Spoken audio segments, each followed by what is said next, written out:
Hi guys, welcome back to the channel, and today we're going to be reading My Weird School, Mr.Louie, Screwy, Chapter 8, Teachers in Love.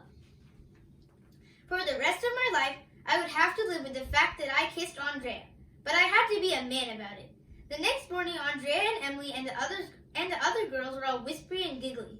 Miss Daisy hadn't come in yet. I put my backpack away and marched over to Andrea.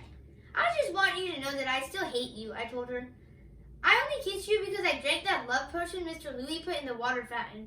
I know, Andrea said. I hate you too, Arlo. Good, I said, as long as we're in agreement. But guess what, Arlo? Your butt, I replied.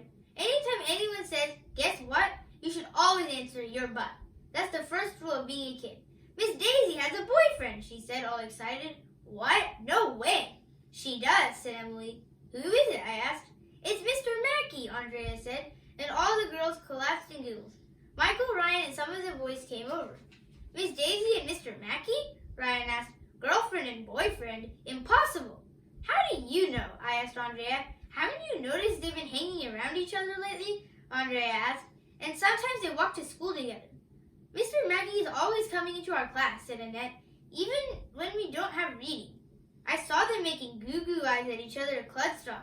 Emily said, they're in love. And this morning, Andrea whispered, I walked by the reading recovery room and I saw them holding hands.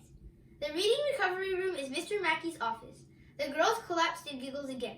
Maybe they were just shaking hands, I said. They weren't shaking, Arlo, Andrea said. They were holding. Maybe Mr. Mackey was putting her under arrest, I suggested. He held her hand so she couldn't escape.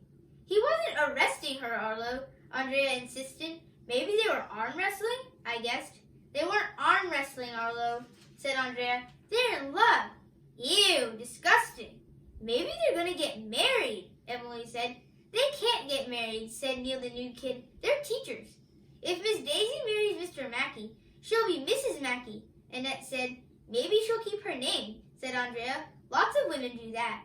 Then she'll be Mrs. Daisy. Maybe she'll combine their two names, Ryan suggested. She could be Mrs. Dackey or Mrs. Macy. All the girls were giggling and gossiping about what Miss Daisy would wear to her wedding and where she and Mr. Mackey would go on their honeymoon. There isn't going to be a honeymoon, I shouted. They're not going out. Who's not going out? Somebody behind us asked. It was Miss Daisy. Everybody stopped talking. Where were you, Miss Daisy? Asked Ryan. I was in the reading recovery room.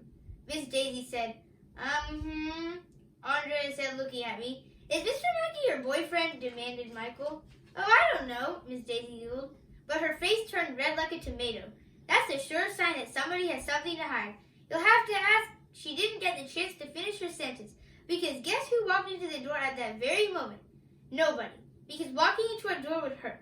But guess who walked into the doorway? It was Mr. Mackey.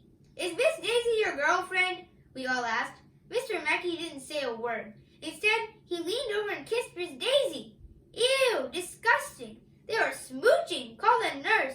I thought I was going to throw up. Ooh, Ryan said. Miss Daisy and Mr. Mackey are in love. When are you going to get married? Asked Michael. Next Sunday, replied Miss Daisy. What? Thanks for watching. Make sure to like and subscribe.